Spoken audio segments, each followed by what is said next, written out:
سلام به همگی، خیلی خوش اومدید. همونطور که توی تاملین دیدید این دفعه یه مهمون خیلی ویژه داریم. قراره با یه پزشک جی پی توی استرالیا حرف بزنیم و منم صبح زود جمعه بلند شدم که این تماس تصویری رو برقرار کنم. تا چند ثانیه دیگه آقای دکتر میاد. فقط اگه تازه وارد کانال من شدید دکتر سابسکرایب رو بزنید. خب آقای دکتر، حالتون خوبه؟ سلام، ارادت چاکرم. سلام خدمت آقای دکتر آرمان احمدی از خطه زیاد رسمیش نکن. دکتر نه، آرمان امیر. خب آقای احمدی، آقای دکتر نمیتونم، اصلا عادت ندارم. آرمان نه، آرمان. اگر که نگی نریم دیگه جلو دیگه، باید بگی آرمان. اینجا کلا یه چیزی که عادت میکنی، خیلی جالبه. اینجا به اسم کوچیک صدات میکنن، همه مهم نیست چجوری باشه. فقط اینایی که یک بک‌گراند آسیایی و میدل ایست دارن این همه به این دکتر چسبیدن و اینجا و لا اینجا حالا اون دکترها که سنشون بالاست اینجا اسم کوچیکه، حالا مهم نیست هر چی که باشه. چه جالب. چون ما مثلا نامه که میخوای بنویسی، نامه ریفرال که میخوای بنویسی، مثلا نمی‌نویسی فرض کن دیر دکتر احمدی، می‌نویسی دیر آرمان. حتی متخصص مثلا من امروز یه مریض ارجاع دادم به جراح، مثلا اسمش بود لوک لو، نوشتم دیر لوک، نمی‌نویسم دیر دکتر لوک.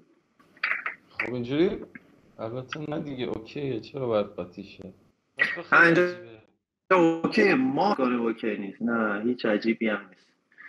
ما فکر میکنه اوکی است به خاطر اینکه همه پزشکی ها رو بر اساس تحصیلی که کردن رده بندی میدونیم، در صورتی که اینجا همه همدیگه با همدیگه در یک چیز هستن. دقیقاً، چون ما تو دانشگاه حتی به چه میدونم به ترم 3 هم میگیم دکتر، یعنی به همه دکتر صدا میکنن، خانوم آقا، حتی خانومش هم نمیگیم. ما ترم یک از ترم یک به هم دیگه میگفتیم دکتر. ولی آره این که معموله، همینجا دانشجو پزشکی اینجا هم چیز میکنن. حالا من احتمالاً هفته دیگه با یکی از دانشجو پزشکی اینجا صحبت کنم، میذارم ویدیوشو، ولی در کل تو محیط کار حالا با استفاده میکنم. خب آقای دکتر، شروع کنیم از یه تیکه، از یه جایی باید شروع کنیم، به ترتیب بریم جلو. بهمون بگید که الان کجایین دقیقاً؟ من پزشکیمو تو ایران خوندم. خیلی سریع فقط ولی یه بیوگرافی میگم. من پزشکیمو تو ایران خوندم، بندر عباس خوندم، بعد تقریبا بعدش اومدم 4 سال کار کردم، 3 سال و نیم کار کردم، بعدش اومدم استرالیا و استرالیا اومدم نیو ساوت ولز، ایالت نیو ساوت ولز. الان کارم توی یک جایی تقریبا 1 ساعت و نیمه سیدنی، اسم شهر هست گوربرن و اونجا کار میکنم به عنوان پزشک جی پی. چی میخواستم بگم؟ روش مهاجرتتون چی بوده؟ همین فرایند مهاجرت رو میگین که از لحظه که تصمیم گرفتین چه جوری اقدام کردین؟ آره، من استاجر بودم یا استودنت بودم، شیراز بهش میگن استاجر، بقیه بهش میگن استودنت، یعنی تقریبا فیزیوپات بودم. بعد هیچی دیگه، جو خارج و مهاجرت از همون اول کار بود توی من. بخش شما این بود که حس رقابتی داشتم، به اندازه کافی واسم کافی نبود که مستقیم برم. یک بخشیش هم به خاطر این بود که یک بک‌گراندی داشتم که یک سری شکستایی توی کنکور خورده بودم که می‌خواستم جبرانش کنم. اینا دلیل خوبی نیست، اینا اصلا من با اونا مخالفم، دارم فقط صرفا سرگذشتم توضیح میدم. بعد دیگه از اونجا استارت زدم، شروع کردم تحقیق کردن. خب بعد هممون ایران اول میگه پزشکی آمریکا، رفتم که استارت بزنم با یو اس ام ال و این حرفا. بعد دیگه ترامپ اومد، استارتش هم زدم ولی ترامپ اومد محدود کرد و دیگه آپشن آمریکا برداشته شد. دیدم خیلی بچه‌ها مشکل دارن، رفتم سراغ آپشن‌های دیگه. آلمان طبق معمول با زبونش حال نمی‌کردم، خیلی این جواب می‌گرفتم که خیلی در واقع اختلاف نژاد پرستی، نه که نژاد پرستی، ولی خب خیلی فرق می‌کنه که آلمانی باشه توی آلمان یا مهاجر باشه توی آلمان. بعد البته بازم اینا دلایل خوبی نیست برای اینکه کشوری تو بخوای انتخاب کنی، ولی خب اون زمان دلیل من این بود، میموند انگلیس و استرالیا. بین انگلیس و استرالیا، کلا استرالیا از بچگی بیشتر دوست داشتم، یک جو بهتری برام توی ذهنم بود نسبت به انگلیس. انگلیس یک کشور مناسبی نمیدونستم برای یک پزشک مهاجر، به خاطر اینکه فکر میکردم که صرفا میپرسیدم از بچهای استرالیا، مثلا میگفتم چرا استرالیا چرا انگلیس، نه میگفتن که حالا این دلایلم گفتم، خود انگلیسی‌ها اونایی که میخوان شرایط زندگیشون رو بهتر کنن میان استرالیا و انگلیس جاهای خالی شو، چون NHS اصلا خیلی مشکل داره، هر 6 ماه اعتصاب داره، جاهای خالی شو میاد با پزشکای مهاجر مثل من تو پر میکنه با حقوق بسیار کم. اما چون چیزی نمیتونیم بگیم چون دنبال پاسپورتی، من نبودم دیگه، بعد خستم بودم دیگه، میخواستم زندگی تجربه کنم. من خیلی چه زندگیم چند بودی خواستم زندگی تجربه کنم دیگه، استرالیا رو انتخاب کردم. اینا علتش اینه. خب تو چی؟ تو کجایی؟ من خودم تو کجایی؟ الان بگو تو. من در کشور ایرانم. میدونم. سال چندی؟ کدوم دانشگاهی؟ من سال فکر کنم الان استاجرم و هنوز سال اولم تمام نشده، آخری سال اولمه. و استاجری کدوم دانشگاه؟ دانشگاه علوم پزشکی بوجنور. خب به سلامتی. خیلی خوبه که از توی یعنی مثلا توی دانشگاه‌های کوچیک‌تر همین قضیه رو چیز میکنه. یه چیزی من بهت بگم، من دانشگاه بندر بودم هیچ کس انتظار نداشت. یعنی مثلا بچهای شیراز و تهران خیلی دنبال این قضیه نبودن. چرا بودن ها، یعنی بیشتر از ماها بودیم، ولی هیچ کس انتظار نداشت مثلا یه دانشجو از بندر عباس بیاد. مثلا زمانی که من تو اون سن مهاجرت کردم شاید ما کلا 3 نفر بودیم بین مثلا 200-300 نفری که حداقل میشناختم، 3 ماه 6 ماه قبل از من، 3 ماه 6 ماه بعد از من، فقط مثلا 2-3 نفر بودیم که با این سن کم مهاجرت کردیم. چه کار خوبی هم کردیم.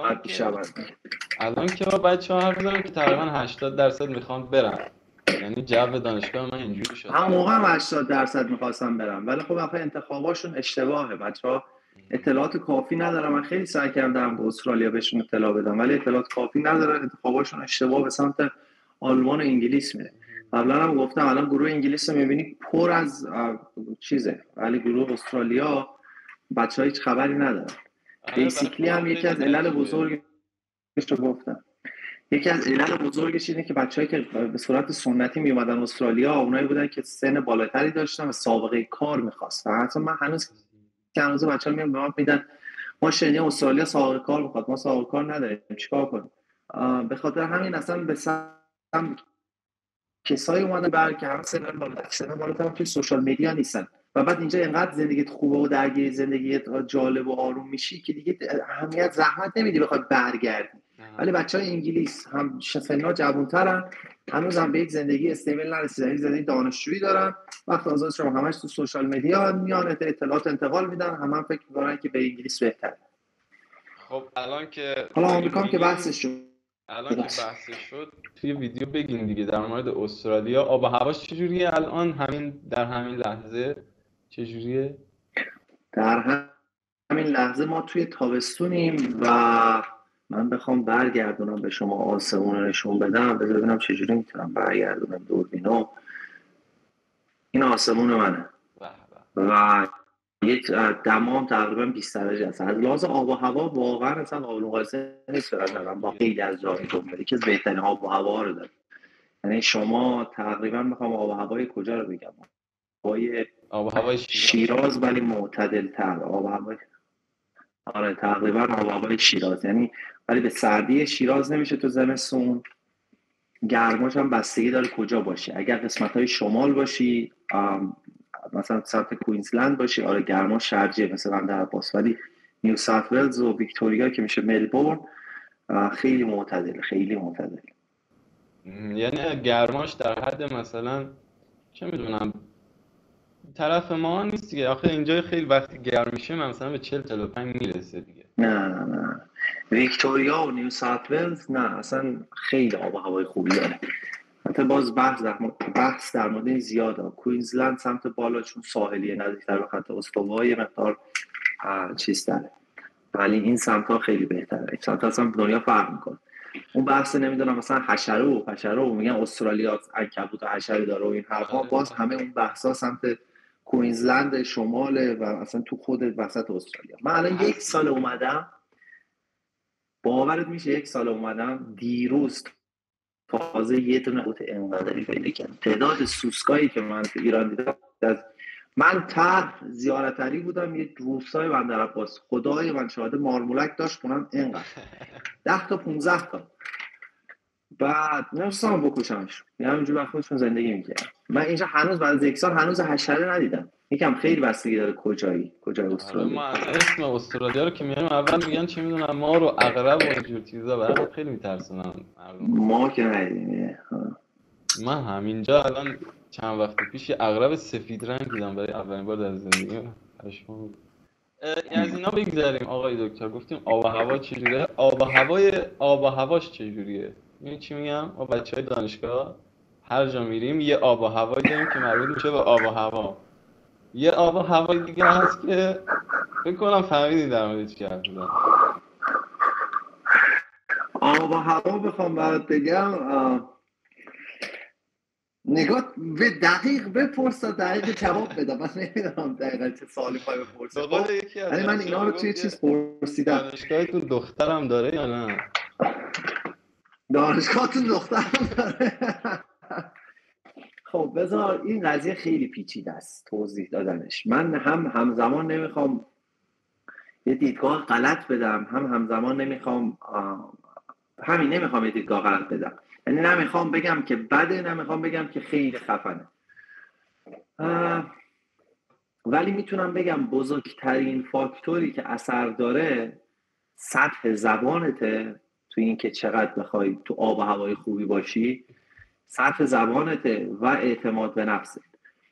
و این شرایط آب و هوا حتی خفن‌ترین پسرها و دخترها، مثلا بگی پسرها دخترای خوشگل مثلا خفن هم بیاد اینجا، تو کشورهای دیگه هم برن، مثلا آمریکا و اروپا، به خاطر این زبانه اگر اونقدر فول نباشن شرایط آب و هوایشون خوب نیست. اونقدری که خوب نیست که نه، بذار الان بهتر باید بگم، از ایران در نهایت بهتر میشه. خب ولی اون چیزی که تو فیلم سینمایی ها میبینی نیست. خب ولی از ایران بهتره، خیلی شرایط بهتره اینجا. روابط برای دخترها پسرها خیلی راحت تره، حل شده تره. یعنی کارهایی که ماها 30 سالگی میکنیم اینا که 17-18 سالگی میکنن. من یادم وقتی اومدم اینجا انقدر ذوق داشتم جان برم کلاب فلان بیسا مشروب اشغال. بعد دیدم کسایی که میرن کلاب اینجا همه 17-18 سالن، یعنی مثلا همسنای ما 25 تا 35 سال، صرفا میرن پاپ یه مشروبی میخورن، حالا شاید برن از گاهی کلاب، ولی اصلا نوع تفریحات فرق. به خاطر هم اینا یه چیزایی دیدن که ما ندیدیم، کمتر خجالتی ترن، خیلی مسائل سکس و اینا خیلی براشون جا افتاده تره، ارتباط با جنس مخالف خیلی جا افتاده تره. مشخصه دیگه، اصلا دختر خوشش بیاد خوشش میاد، خوشش نیاد خوشش نمیاد. ولی یه مثلا مشکل بزرگی که داره، ما مثلا تو ایران همیشه اینو میگم واسه دوستان کلی میخندیم، ما تو ایران اینجوری مثلا با دخترها صحبت میکنیم، دختر پسرا، مثلا تو نگاه دختره میکنی، دختره ببین، دختره نگاه تو میکنه، میگه باید دختره یه آماری بده من برم سمتش، تا نگاه نکنه دختره سمتش نمیره. و اینجا کمتر اینجوری، حالا حداقل تو 1 سالی که من اینجا بودم دختره نگاهت نمیکنه. خب به خاطر اینکه میکنه که مثلا خیره شدن استرینگ حساب میشه، اصلا مثلا زشته، تو خودت هم مثلا بکش، دختر نگاه نمیکنه. و خیلی میخواد تنیه‌شو داشته باشی، اعتمادش داشته باشی که تازه مهاجر باشی، دخترم نگاهت نمیکنه و بری کولد اپروچ کنی، بری باهاش صحبت کنی، این خیلی فرق میکنه. حتی تو هم ایران ما خیلی اونجوری که بریم جلو، چون که مثلا میگه حالا میخواد چی بشه و طرز شکست و فلان و مثلا این حرفا، منتظر ما میشه ببینیم آره دختره به ما آمار میده یا نمیده بعد بگذره. ولی اینجا اگه فکر کنی من حالا باهاش نگاه بازی کنم، حالا یه خاطره تعریف کنم. یه دوست دارم فرید، ما دانشجو بودیم رفتیم کیش و امتحان دادیم، امتحان فکر میکنم امتحان فیزیولوژی بود، فیزیولوژی امتحان دادیم و رفتیم کیش. امتحان بعدی مثلا آناتومی بود، 6 روز 5 روز دیگه گفتیم پاشیم بریم کیش، بابا امتحان داریم. فلان من موقعم شاگرد اول دانشگاه بودم، اصلا نمیتونستم. نشست ما صحبت کرد و فلان و نمیدونم چند بار زندگی یا این حرفون نباشه فلان. خلاصه رفتیم کیش و رفتیم توی این پاساژهای کیش دیگه.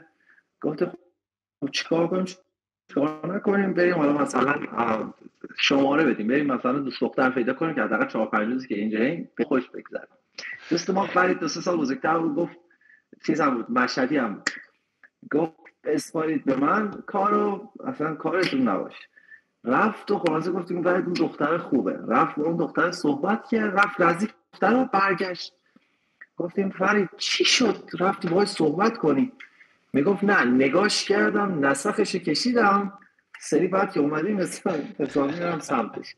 حالا اینا قضیهش اینه، اینجا مثل ایران نیست که نسخ یارو رو بکشی حالا بعد بری.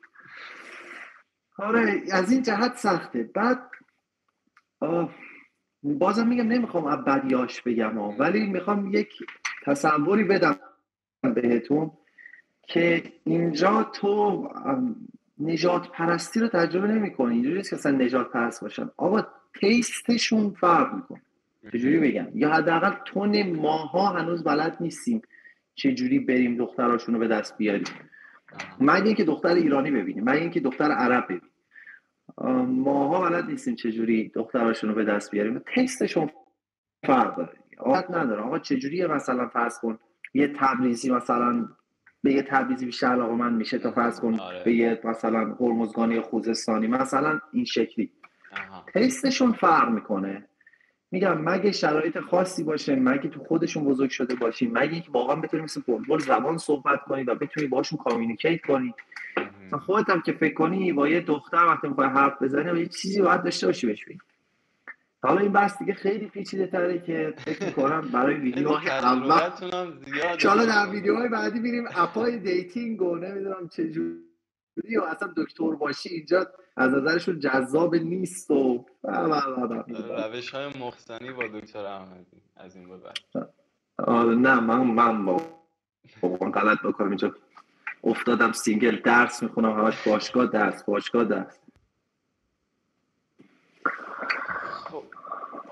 خب در مورد درآمد داشتیم میگفتیم. الان شما خودتون تقریبا چقدر درآمد سالانه‌تون حالا میتونین بگین اگه دقیق نمیشه گفت؟ گفتم دیگه ماهی بین 15,000 تا 20,000 تا، یعنی ضرب 12 کن. ولی یه بدی داره، اگه من کار کنم پول در میارم، کار نکنم تعطیلی باشه پول در نمیارم. این هنوز شما اصلا باز اینم شرایطش فرق میکنه. اگه این کارمند باشی درصد حقوق داری. من کارمند نیستم، من شرکت خودم دارم. پزشکا اینجا شرکت خودشونو دارن یا کارمندن؟ سوالم اینه که شما الان دقیقا چند وقتی که استرالیایی؟ 10 ماه من استرالیا. خب تو ماه 10 ببین قبلا من توضیح دادم. خب ببین درآمد دولت 20% کمتر داره به من میده به خاطر که من لیمیتد ریجستریشنم. پس 20% من اینجا پتانسیل دارم. کلینیک داشته به من مثلا 55% میداده، درصد که وقتی جنرال ریجستر میشم 70% تا 75% میده. من فولی بوکت نیستم، یعنی نصف روزا مریضا پرن. پس وقتی نصف 2 برابر بشه مریضا اینجا هم 2 برابر میشه. من خیلی پروسیجرهای زیبایی مثل جلوتاکس اصلا انجام نمیدم، دستگاهی ندارم توی کلینیک. پس یه جا هم اینجا اضافه میشه. من کلینیک خودم کار نمیکنم. اگه تو کلینیک خود باشه یه درصد نمیخواد بده، 30-40% هم اونجا زیاد میشه. جا رو زیاد داره ولی عجول نباید باشه. از ایران خیلی سریعتر رشد میکنی ولی عجول نباید باشه. خب این خیلی عجیبه، چون من هر کشوری رو دیدم کسایی که مهاجر بودن اصلا حرفی که میزنن در مورد درآمد اینه یه چیز دیگه است کلا. اصلا میگن چه میدونم. آره خیلی درآمدشون پایین‌تره. من بابا خودم رو جر دادم و اینا گفتم میخوایم بریم انگلیس چقدر درآمدشون بکنم 2000 تا 3000. بابا من تو 10 ماه رسیدم به این درآمد. تو آخه مگه احمقی پاشی بری انگلیس 6 ماه 5 ماه بخوای بگردی دنبال کار، بعد وقتی توی استودیو اون کار کنی تاش هیچی واسط نمونه که حالا من به ایران نزدیکم هر موقع بخوام پیش خانواده‌ام. تو آخه ایران هم بودی نمیرفتی به بابا مامان سر بزنی. خیلی بابا من اینجا روز 8 ساعت کار میکنم، 2 روز در هفته تعطیلم، تازه کمتر 2 روز در هفته هم راستی 2 روز در من کلا 5 روز کار میکنم، از این 5 روز 2 روزش هم نصف کار میکنم. الان شما حالا در مورد کار صحبت کردیم، فکر کنم گفته بودیم تا ساعتهای 3 من ویدیوتون رو دیده بودم، تا ساعتهای 3 کار میکنیم درسته؟ از 3 به بعد نه امروز روزایی که نصف کار میکنم، امروز ساعت 2 بودم دیگه، 2 تا 5 و نیم، 2 تا 5 نبودم. مثلا امروز که روزایی که نصف کار میکنم. یعنی از صبح ساعت 8 تقریبا درسته؟ 9 تا 5 ساعت کار. اونجا 9 شروع میشه؟ من 8:45 بیدار میشم. 8:45 بیدار میشم.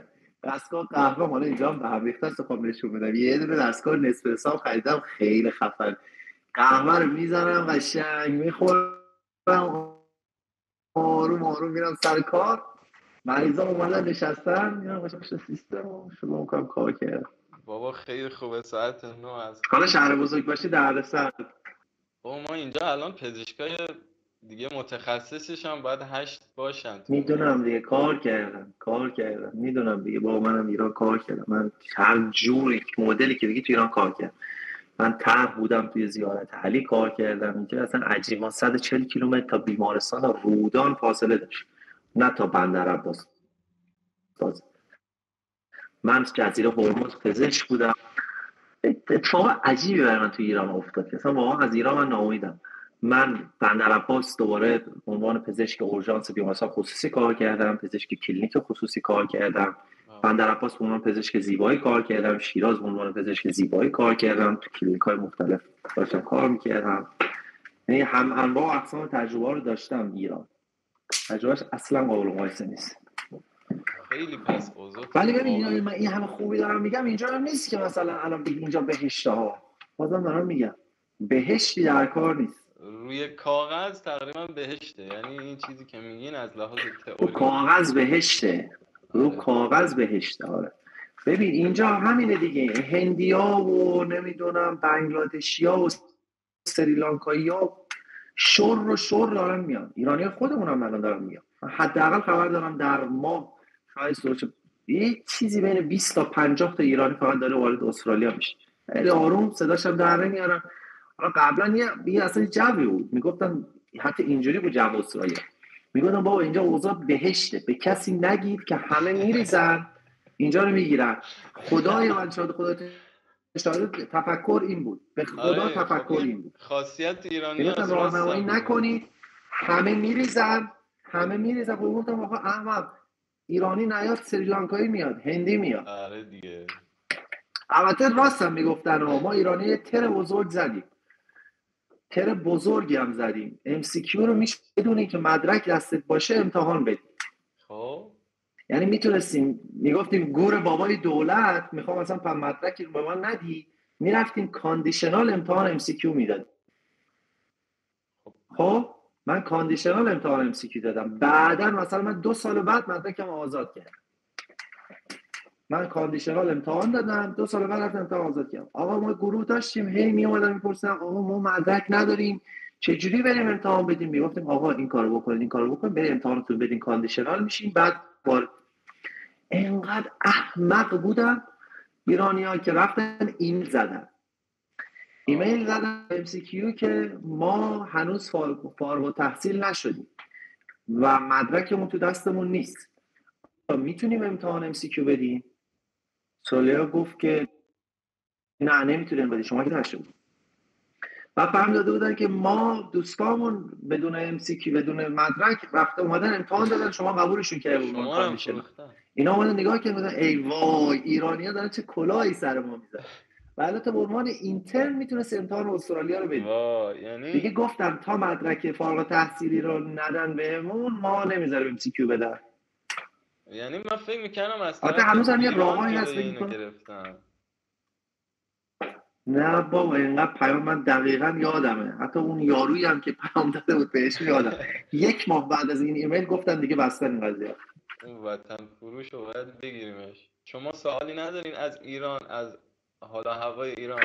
من از ایران هیچ سوالی ندارم. ایران خاطره خیلی دلم تنگ شده. خیلی ممنونم آقای دکتر که وقتتون رو در اختیارمون گذاشتید. من فعلا از طرف شما خداحافظی میکنم. به من سلامت باشید، خیلی خوشحال شدم.